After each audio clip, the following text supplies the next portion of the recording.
बिस्मिल्लाहिर्रहमानिर्रहीम। मैं अरसलान खान, मेरा साथ देंगे मोहम्मद अली। हमेशा की तरह आप देख रहे हैं यूट्यूब चैनल पाक टॉक। नाजरीन, एक वक्त था कि जब हमारी फ़ौज हमारी आंखों का तारा थी। नाजरीन, एक वक्त था कि जब हमारी अवाम हमारी डंडे वाली सरकार उनके और हमारे मुल्क के मुहाफ़िज़ों से मोहब्बत किया करते थे। एक वक्त था कि जब पुलिस और अवाम एक दूसरे के बहुत ज़्यादा दोस्त हुआ करते थे और पुलिस को आवाम का मुहाफ़िज़ समझा जाता था। आजकल हालात कुछ यूँ हैं। एक वीडियो में आप स्क्रीन के ऊपर आप लोगों के साथ शेयर करूंगा, और मोहम्मद अली साहब से भी रिक्वेस्ट है कि उसको बाखूबी देख लें, क्योंकि इसके ऊपर मैं आवाम की राय और राजा मोहम्मद अली साहब से इसके ऊपर कमेंट लेना चाहूँगा। मैं एक पाकिस्तानी शहरी हूँ और मैं 14 अगस्त का बाइकआउट करता हूँ क्योंकि मैं समझता हूँ कि हम आज़ाद नहीं हैं। क्या आप मेरे साथ हैं? जी अली भाई, आपने देखा कि किस तरह से पीटीआई के लोग पाकिस्तान का झंडा नीचे उतार कर फेंक रहे हैं, उसकी बेहुरमती कर रहे हैं और पीटीआई के झंडे को ऊपर कर रहे हैं, और साथ ही साथ वो विक्ट्री का निशान ही बना रहे हैं। क्या इस तरह पाकिस्तानी परचम की तज़लील करना दुरुस्त है?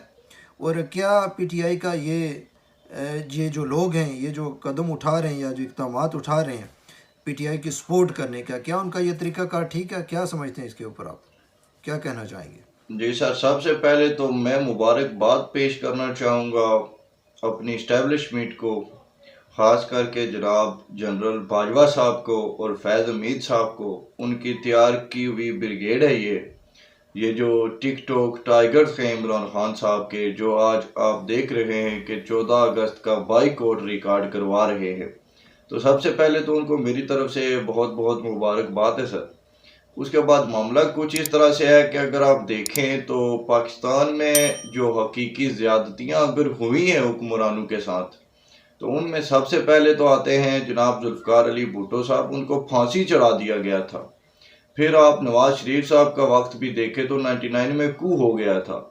लेकिन इन तमाम सियासी जमातों ने किसी शख्स या इदारे के चंद अशखास के ख़िलाफ़ अपना एहतजाज तो ज़रूर रिकॉर्ड करवाया, उनकी हद तक इख्तलाफ तो ज़रूर रखा, लेकिन कभी भी रियासत के ख़िलाफ़ मुखालफत पर नहीं उतरे। ये जो हम आज देख रहे हैं, ये बिल्कुल सर इसको किसी तौर से जस्टिफाई नहीं किया जा सकता। और मैं आपको ये बताता चलूँ कि इमरान खान साहब जो आज जेल में 1 हफ़्ता गुजार चुके हैं ना, वो इन्हीं लोगों की वजह से उनको ये वक्त अब देखना पड़ रहा है। यही लोग थे कि जो किसी ज़माने में कहा करते थे कि इमरान खान हमारी रेड लाइन है, इसको वज़ीर-ए-आज़म की कुर्सी से हटा कर देखो। अब उन्होंने फिर हटा कर दिखाया इनको। फिर जनाब इनको फिर भी राहत न मिली और इन्होंने फिर यह बयानिया शुरू किया कि इमरान खान हमारी रेड लाइन है, उसको गिरफ्तार करके दिखाओ। उन्होंने सर गिरफ्तार भी करके फिर दिखा दिया। अब अगर इन लोगों पे रही तो ये शायद इमरान खान साहब को फांसी गाड़ तक चढ़ा कर ही दम लेंगे, जो कुछ इन्होंने अब ये रविश जो पकड़ रखी है इस वक्त। तो इनके लिए सर दुआएं, बंदा रहम की दुआई कर सकता है कि अल्लाह ताला इनको हिदायत दे, और किसी सूरत भी बंदे को रियासत के ख़िलाफ़ कोई इकदाम नहीं करना चाहिए। मंजूर पश्तीन जो बदनाम ज़बाना है, उसकी जमात पीटीएम, उन्होंने भी आज तक कभी इस तरह से 14 अगस्त का बाइकआउट रिकॉर्ड नहीं करवाया जो कुछ ये पीटीआई के टिकटॉक टाइगर्स कर रहे हैं। तो क्या कर सकते हैं सर, अफसोस ही किया जा सकता है इन पर। तो अली भाई, क्या आपको नहीं लगता कि मुल्क के अंदर कोई ऐसा कानून नया बनना चाहिए कि जो बंदा भी पाकिस्तान के परचम की बेहुरमती करे उसको उसके ऊपर सज़ा मिले? सर बिल्कुल, कानून तो बन चुके हैं पहले भी बहुत सारे, बस उन पे अमल दरामद अगर हो जाए तो बेहतर हो जाएगा, और वो अभी होता हुआ दिखाई भी आपको देगा इंशाल्लाह से। ये कुछ अननोन प्लेसेस पे बैठ के कुछ वीडियोस बना देते हैं ना, वरना ये पब्लिक में जाकर कुछ करके दिखाए ना, तो फिर पता लग जाएगा इनको भी कि किस तरह से रियासत के खिलाफ बगावत की जाती है और उसके नताइज क्या होते हैं। जो 9 मई के वाक़यात में मुलव्वस थे वो आप देखें कि वो अब तक भुगत रहे हैं, और वो बहुत सारे उनके वीडियो क्लिप्स भी आ चुके हैं कि वो बड़े शर्मसार भी हैं, और वो अब मुहिब वतन पाकिस्तानी भी बन चुके हैं। तो ये सारे भी बन जाएंगे सर। ये बस एक ट्रेंड चला हुआ है ना, टिकटॉक व्यूज़ लेने के लिए ये सब होचे हथकंडे आजमाए जा रहे हैं, लेकिन इनका भी सॉफ्टवेयर अपडेट हो जाएगा, इतना मसले की बात नहीं है। आप देखेंगे 2-4 दिनों में इनकी भी वीडियोज़ आना शुरू हो जाएंगी इंशाल्लाह से।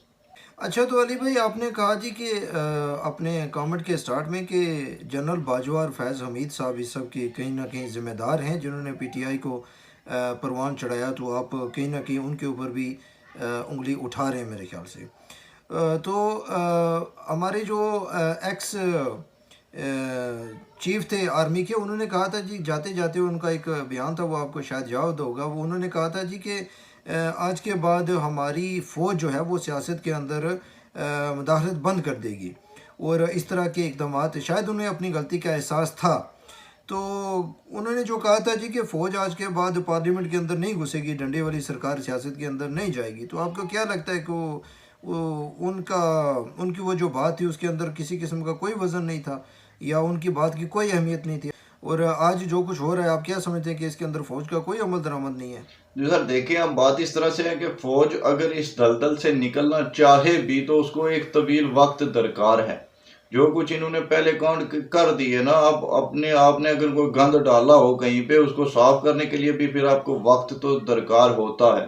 لیکن مجھے نہیں لگتا کہ فوج کبھی اس طرح سے اتنی آسانی سے ملک کے اس سیاسی نظام سے باہر نکل جائے گی۔ اگر انہوں نے نکلنا ہوتا تو یہ نگران وزیر اعظم جن صاحب کو انہوں نے لگایا ہے، یا جس طرح سے سینٹ میں آپ نے بھی دیکھا تھا، ہم نے بھی دیکھا کہ کس طرح سے بلز پاس ہو رہے تھے، وہ تھوک کے حساب سے وہ جناب ادھر سے بھر کے آتے تھے، ادھر سے بل پاس ہو جاتا تھا۔ تو اگر فوج کو سیاست سے باہر نکلنا ہوتا تو اس طرح کی کارروائیاں دیکھنے میں نہ آتی۔ تو مجھے تو نہیں لگتا سر کہ کچھ ایسا ہوگا۔ وہ کوئی بھی بندہ جب اپنے آخری دنوں میں ہوتا ہے تو وہ ایک پبلک میں اپنی امیج کو بہتر بنانے کے لیے ایسے بیانات دے دیتا ہے۔ باقی باجوہ صاحب کی جہاں تک بات ہے سر، ان کی تو کسی بھی بات پر اعتبار کیا ہی نہیں جا سکتا۔ ان کا تو پورا ریکارڈ ہی ایسا ہے کہ وہ وکٹ کے دونوں اطراف کھیلتے رہے ہیں شروع سے، تو ان کے بیان کو سیریس نہیں لیا جا سکتا۔ ہاں، اگر موجودہ آرمی چیف کو ایسا بیان دیتے ہیں تو پھر اس پر ہم کوئی غور کر سکتے ہیں یا اس کو قابل بحث قرار دیا جا سکتا ہے۔ جی